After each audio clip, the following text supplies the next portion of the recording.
completely self-sustaining. They had been one of the first, and they knew what they were doing.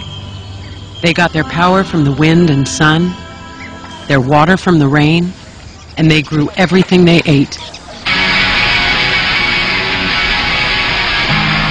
Feeling a lot better, we hot-seated it the rest of the way.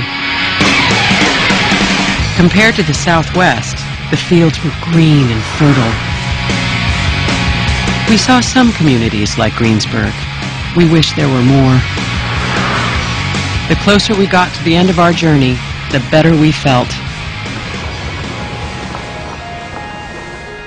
The next day, we hit the outskirts of New York City. New York City is engaged in the greatest urban experiment of our time. From skyscrapers that grow their own food, to an all-electric vehicle fleet, to clean and tranquil parks. Inspired leaders and creative minds are working together to create an urban paradise. I looked across the George Washington Bridge at the skyline and felt a surge of hope, but underneath ran a trickle of worry. With all we had seen, maybe we had seen nothing yet. By the middle of the century, I thought I'd seen it all. Storms, migrations, and droughts that had destroyed whole cities. But I had also seen so much more. Brilliant people everywhere were working furiously to change our future. I had a family, and together I thought we might be equal to whatever came our way. But I had no idea of what the future would hold. It's a new world, and not a better one as we catch up with Lucy, our fictional storyteller. The year is 2060, past mid-century and into middle age for Lucy. At 51, she has grown up in a world of soaring population, dwindling resources, and intense climate change. The worst-case scenario, imagined by some experts, is playing out. But there are signs of hope, a growing global movement led by cities like New York.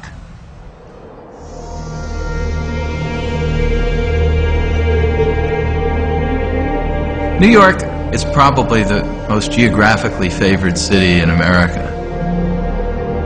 Great port, rich fisheries around it, this wonderful river that allows transport and access to great farmland. It's a center of the arts. It's been a center of finance. I think it'll continue to be so.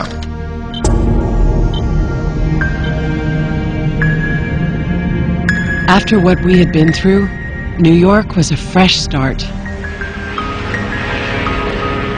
The city was full of hope and energy and promise.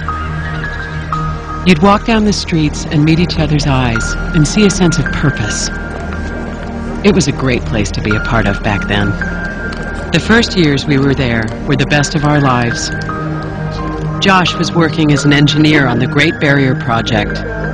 I was at Bellevue Hospital, a historic institution already more than 300 years old. The building we lived in was green in every sense of the word, and Molly worked in the gardens that grew our food. They were a part of the building itself. You're going to see greenhouses, multi-story greenhouses, and each floor will be growing, carrots and potatoes, etc., and that'll be just considered normal. The building supplied not just our food, but most of our own energy. Instead of having solar panels, big, heavy, bulky things, we can just put this thin film on rooftops, on window panes, and generate electricity that way. I rode my bike to work every day, a mere 30 blocks. We had designated bicycle lanes. The traffic was manageable, and you could breathe the air. All the vehicles were electric. You hook your car up to a mega transport system that will move you a good bit of the distance to your final destination, kind of a train of cars. And then you get disconnected from the mass combination transit and drive the last little bit yourself. Molly fell in love as quickly as her parents had. She married George, who was studying to become a botanist.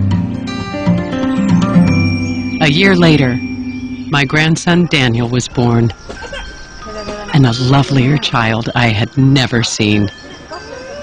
It was a happy time. And when Molly told me they were moving upstate to work on a real farm, Josh and I understood.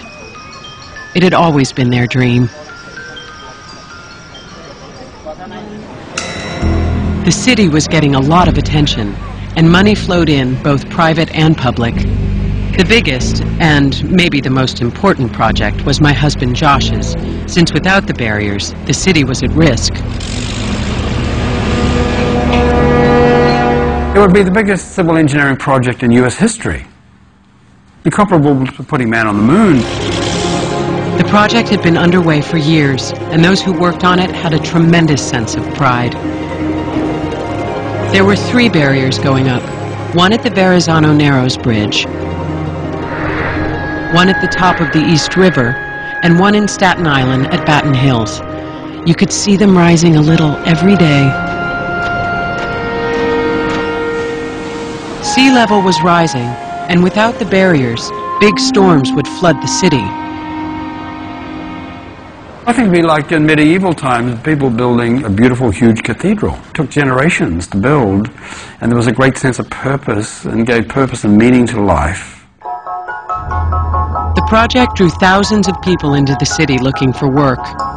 New York City was then, as it had always been, a beacon of hope. In New York, it'll be a magnet, as any viable city will be a magnet. These cities, where people come to flee, become petri dishes for diseases and new diseases and resistant forms of disease. There are a number of infectious diseases that are currently confined to tropical and subtropical areas that are likely to spread into temperate zones. And this is something that I'm very concerned about. Keeping New York safe from disease was crucial, and Bellevue was busy. I didn't feel as tired at the end of the day as I might have. We were doing important work, keeping a close eye on any new diseases.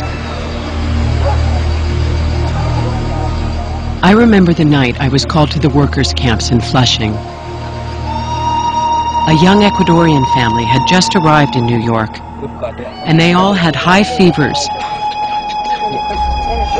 and blisters on their hands and feet. We sprung into action immediately, closed off the neighborhood, and called in the CDC.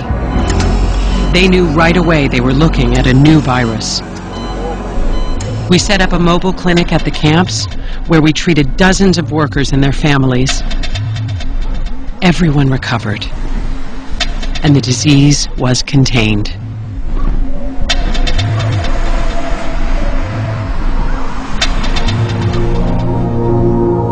Imagine now the year 2070, and things are in danger of unraveling.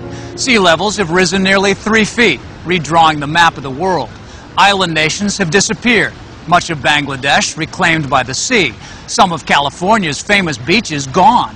The Florida Everglades underwater. Now the richest countries are being forced to come up with innovative and expensive solutions. Lucy's husband, Josh, is one of the leaders.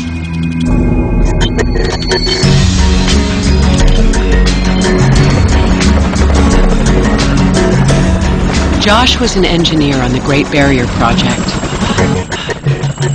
After 30 years in the making, it was nearing completion.